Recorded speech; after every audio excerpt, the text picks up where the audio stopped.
So let's get on and chat about some football, shall we? Our first away game of the season against the bookies' favourite for promotion, and we leave Portman Road with a point. 1-1 the final score, although we also happened to score both goals. Alfie, this was the midfield of dreams. This was the one that we were hoping for, wasn't it? The one that we think is going to cook in the Championship. Downs, Charles, Fernandes, how did they do for you? What did you make of the game? Yeah, well, I've literally just got back in the door 10 minutes ago, so still a little bit frazzled. But I think the game was pretty much what we expected. I imagine most of us. I mean, a lot of us would have said the 1-1 draw, but also just there's two teams that are clearly, a long way away from where they hope to be. When they get to the finish line, two teams that should be up there, but at the moment there's players that are going to come and go. There's things that the two managers are still working out. And it looked a lot like that. I mean, it was a really, really poor start from Southampton. Ipswich were right up from it, from the first minute, really. And I think Will Steele spoke after the match and said that they sort of knew that was going to be the intensity and energy of the home team, and he was disappointed that the players didn't match that. And they've given a goal away straight away to put themselves under it. It's a Joshua Kwashi mistake for me. I think it's a loose pass from him originally that then puts Wellington under pressure, and I think Wellington plays it back. And I don't know if Josh doesn't know that there's a man on his left shoulder, but he just sort of lets it run towards Gavin Bazunu, and obviously George Hurst takes the ball to the byline, pulls it across, and he ends up going in off of Taylor Harwood-Bellis, who had a difficult first half. I think Taylor as well as Kwashi, the pair of them were just a little bit lost, confused, cross wires a couple of times, possession not quite good enough, going out of play, things like this. But to be fair, Saints settled into that first half. Obviously got the goal back through Jay Robinson, his first senior goal, which is really good for him. Really pleased with him, and a header of all things. Well, Ryan Fraser, who was playing in right wing back with the ball in, and that for the rest of that first half was fine. And the second half was really just sort of scrappy. I felt that Ipswich were the better team personally. I don't think Saints had any real control over it. It was attack after attack. Gavin Bazunu made one good save, but he only made one good save, and that's because Ipswich didn't actually do enough to win the game rightfully. And I think Kieran McKenna even said that after the game, that they looked like they were more likely to win, but they didn't actually do enough to come out saying they deserved to. So I think all in all, a 1-1 draw is fair enough. I think from a Saints perspective, you go to Portman Road, trying to not get beat, I suppose. And Will still did bring on attacking players towards the end. It wasn't like they weren't trying to go for it, but I think that you'll take a 1-1 draw, considering the way it started, considering where we are at the moment with players. Future's a little bit unsure. So yeah, not too bad. The bench is an interesting one. It was a little different this week, and we'll get onto that in just a moment. Glenn, 3 centre-backs again. Taylor Harwood-Bellis coming in for Edwards. Again, on paper, solid, but they just seem to struggle a little bit this afternoon at times. Yeah, thank heavens for Jack Stevens, because he was the only one back there who was playing with his head at all. The other two quasi seemed to be frazzled by the early mistake, and he didn't get any better throughout the game. I was amazed he finished the game, to be honest. I thought that he would have been one that they hooked either tactically to go to a back four or just as a straight swap, because he was just getting absolutely roasted every time anyone went anywhere near him. So he struggled. Harwood-Bellis, he had a go at repeating his performance at Portman Road last year, where he got hooked at half time and was shocking. So he, the slight excuse for him in that he hasn't been fit, and he's probably been pitched into this game a little bit early. But then Ronnie Edwards has struggled as well. So Jack Stevens made one sort of mistake, if you like, when he headed the ball back to Bazunu and left it a little bit short, but we got away with that one. But other than that, he was the only one really playing with any calmness back there, stepping in, making interceptions, starting attacks moving, and stuff like that. So I thought he had a good game. But I know Will Steele's addressed the 3 at the back thing, and he's basically said, well, we can't play the 4-2-3-1 formation because we don't really have the wingers to do it at the moment. And there's, you can definitely see that. And we do have a lot of central defenders, but I don't think 3 at the back is going to be the way forward longer term. I think more often than not we'll start with a 4. But that Harwood-Bellis, we obviously know he can do it in this division. He will get better as he plays more games. Quasi, jury's still out. I mean, the goal came, we pointed out last week, he's just a little bit too slow to get the ball under control and to get it to Wellington. He said last week he played Wellington in the in the mess about it 3 or 4 times last week, and he did it again today, and didn't get away with it. Slightly frustrating as well because we had enough defenders there. Both Stevens and Harwood-Bellis were there, but neither of them really sort of like took charge back there. So it's a bit unfortunate it ended up in the net. But overall, it was a game between two teams that neither really had an attacking threat. Ipswich have lost Delap and Hutchison, they're sort of two main attackers, and we've still got the same attackers we had last year. So we're not terribly good at that end of the pitch either. But I did think, well, that being said, that George Hurst looks like a real handful for Ipswich. Yeah, he does. They didn't have any chances per se, but you mentioned Jack Stevens obviously played with calmness. He didn't win every battle, Jack Stevens, because George gave him a bit of a runaround at times, and that's because he's a big lad, powerful and intelligent. So he's a good player. Steve, what would you do with Quasi? Do you think it's a bit of time out of the team? It's been a bit of a baptism of fire for him, hasn't it? Or do you think there is a player there who just needs to be playing every week and get better at reading the game? It's a difficult one, I think, because ultimately I don't think he was signed with a view to being first choice straight into the team start of this season immediately. I think given the fee, given his age, given his lack of experience, I think the idea would have been similar to what we did a year ago with Ronnie Edwards and Nathan Wood. You bring them in on relatively inexpensive transfer fees, and you build them up, and you give them an outing here or there. But because he kind of hit the ground running in pre-season, and Harwood-Bellis and Edwards weren't around, he's kind of made that spot his own based on merit in terms of his performances in those pre-season games. And now, unfortunately, we've come into the real thing, and he's looked a little bit lost. And it's weird. Like obviously one of the big things that he was kind of bigged up over when we signed him was his pace, and therefore kind of we'd be able to play a high line, and his recovery pace would be the thing that kind of allowed us to do that. But actually, there's no point in having kind of a lot of pace over the ground if you're not able to kind of make the decisions in your head quickly enough. It's like what Glenn was saying, like the passing out to the wing backs was always either overhit or it was behind Wellington and he had to come back and retrieve it. And so therefore the only other pass was to come backwards again. I mean, that's not a Quasi problem. That's been a Saints problem for 30 years. It's nothing new there. I mean, I'm banging on about that more times than I care to remember. But it's the reaction speed and being able to get your body in the right shape to do what you instinctively feel like you want to do. And it's just not quite happening for him at the moment. And the worry is that the longer you keep him in there, it's actually possibly going to do him more harm than good. He becomes a pressing trigger for the opposition as well. That's the other problem. And I'm not sure playing left-sided centre back helps him either.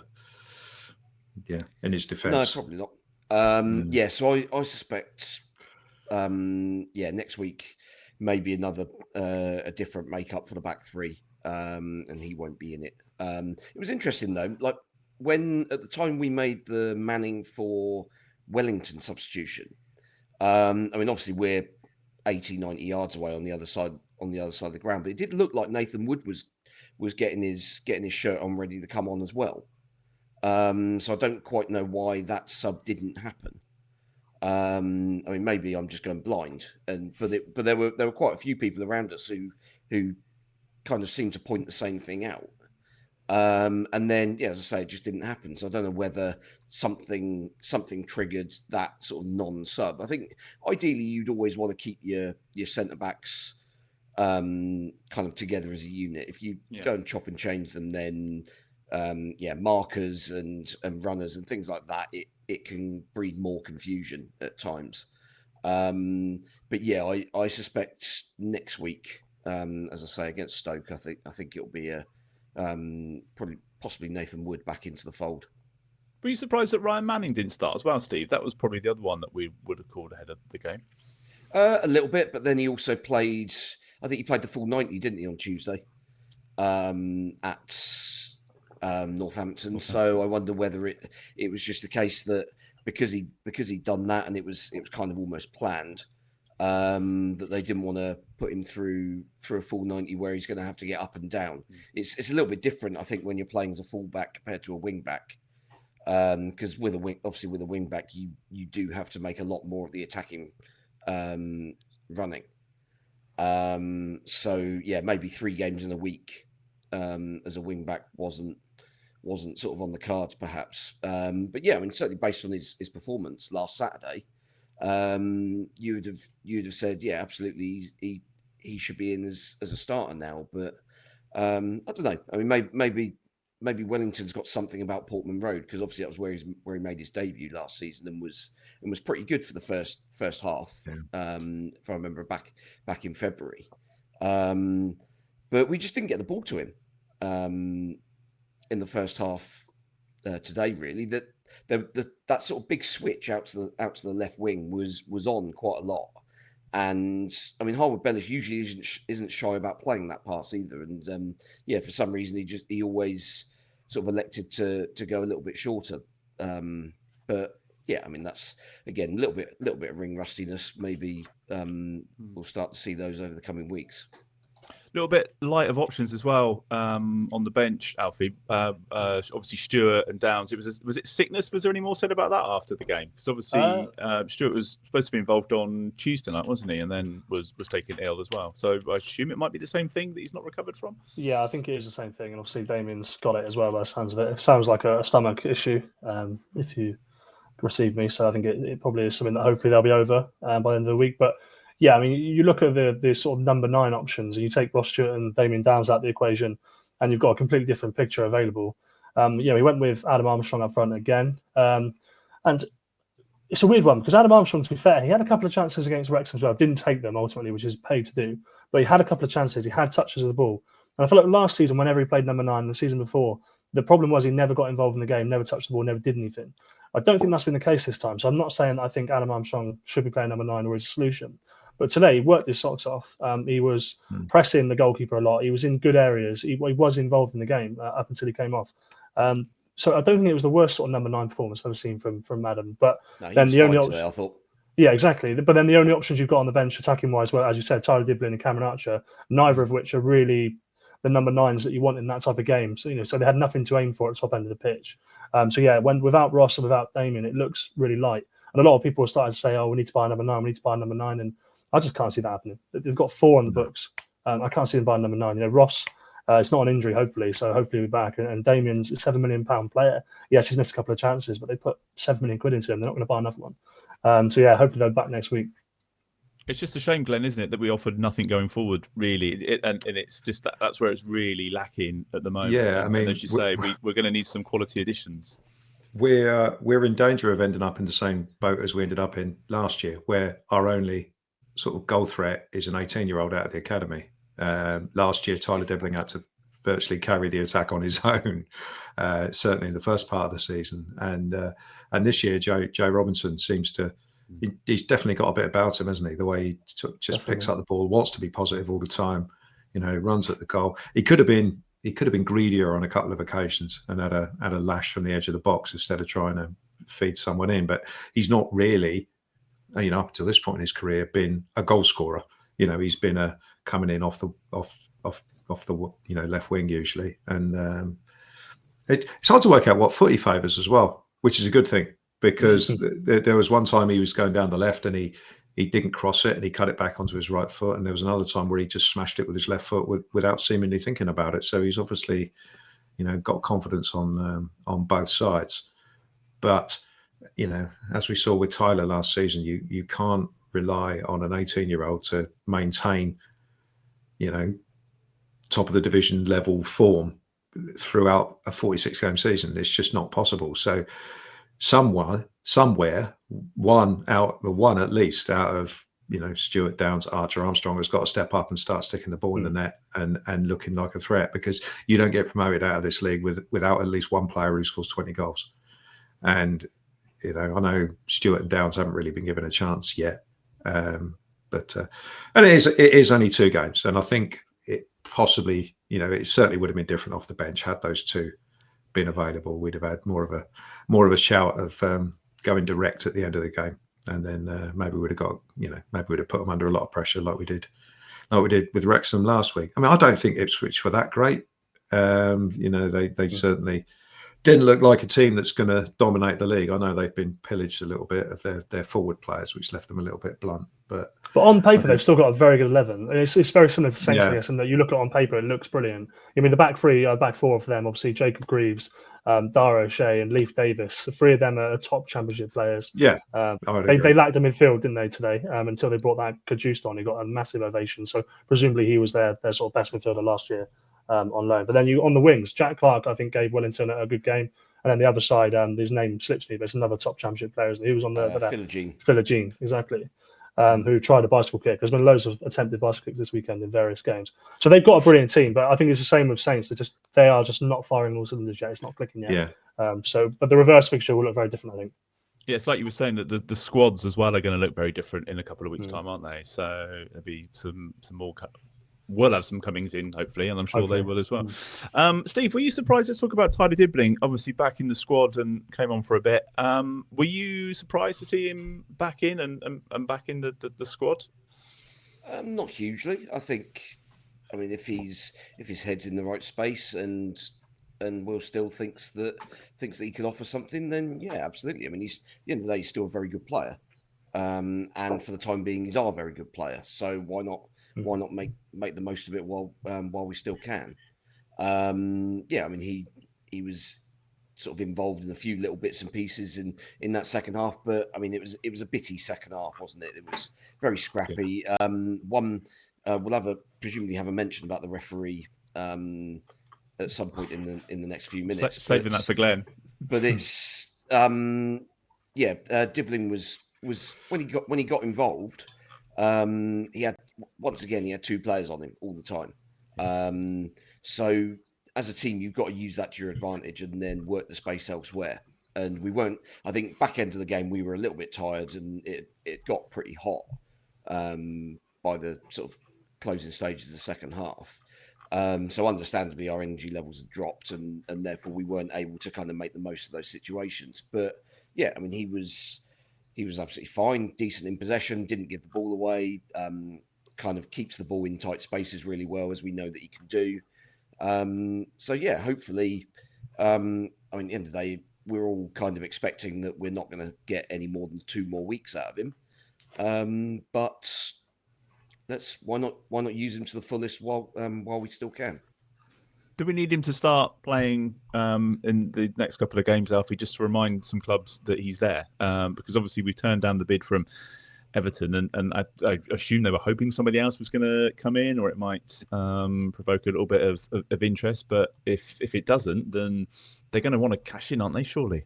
Yeah, it is something that Will still said after the game when he was asked about Tyler Dibbling for the 4,000th time in the last 2 weeks. He must be bored of asking him. Yeah, he is bored. He has actually said to us he's bored of it, but at the end of the day, so are we. But we got to ask. But it was obviously a national journalist to ask about Dibbling again.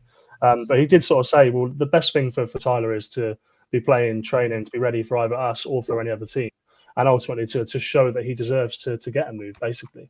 So I think you're right in that extent. But the most important thing is just winning games. And if he's a good player who can win us some games, then he needs to be involved.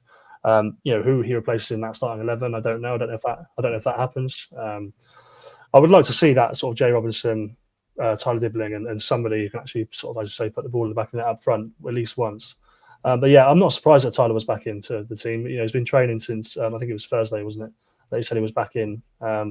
And he's a good player, so yeah, I'm not surprised. Do you think his teammates and stuff? Do you think they're all right with it all? I mean, I haven't obviously played the game, so I don't really know. But yeah, it depends what the situation is, isn't it? Because I mean, there's obviously people saying that he's kicked up a fuss and that he asked to train on his own and all this sort of stuff. And then the other side is people at the club are saying, well, no, he didn't ask to train on his own. He hasn't kicked up a fuss. We just told him to because the deal we thought was going to happen. So no one really knows what's happened. No one, so I don't think it's possible for us to judge, really. Had he down tools and not tried, then yeah, I don't see why as a teammate you'd accept that. But we don't know if that's the case. We probably never will.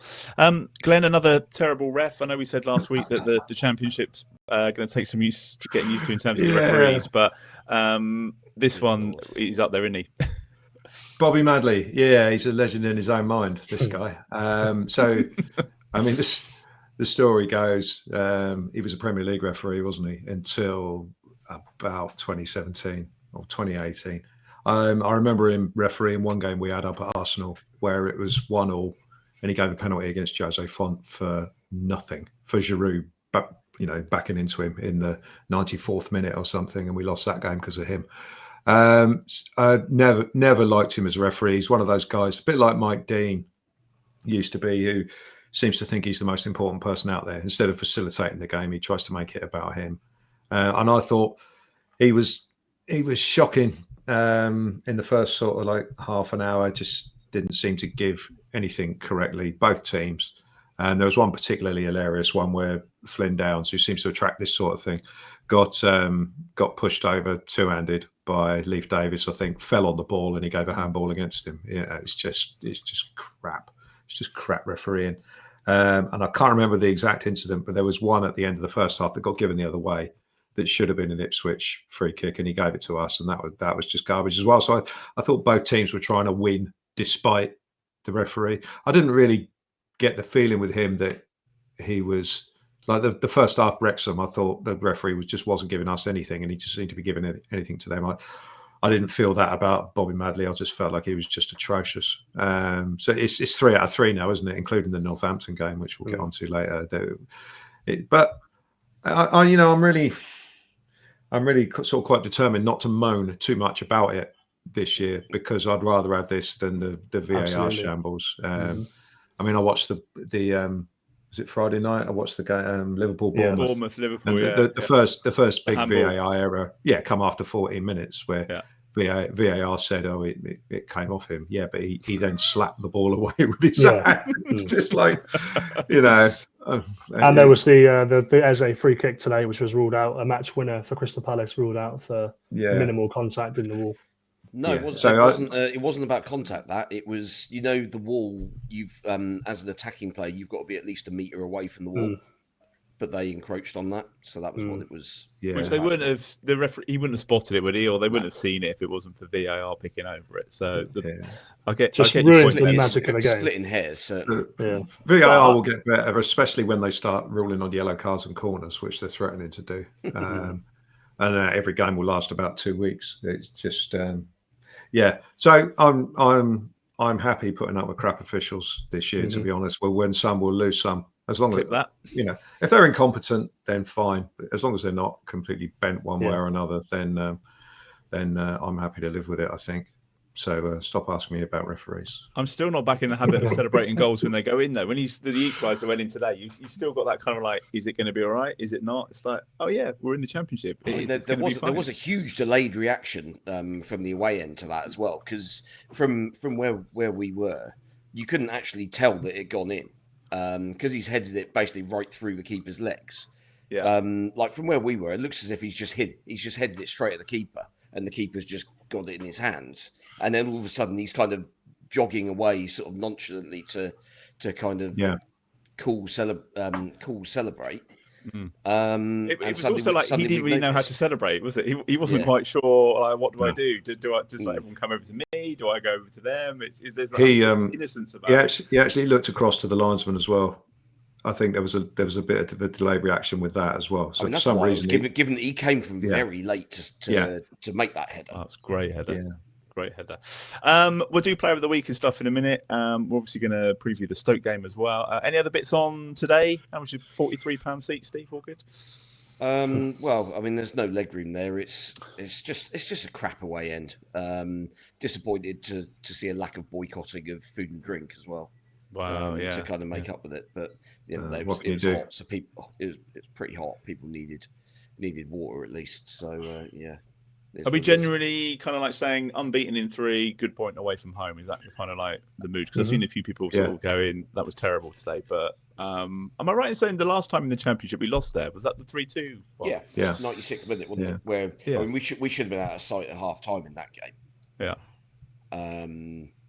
But and also had chances early second half. But then, last 20 minutes we gave it away, didn't we? It's the James Bree show, wasn't it? He got sent off and got a goal away and got sent off, and wasn't great. Positives. So player of the week last week, Ryan Manning won making him our first player of the week this season. It was very, very tight there. I think it was 0.5%. He was just over Shay Charles. So nominations for this week. Alfie, who stood out for you?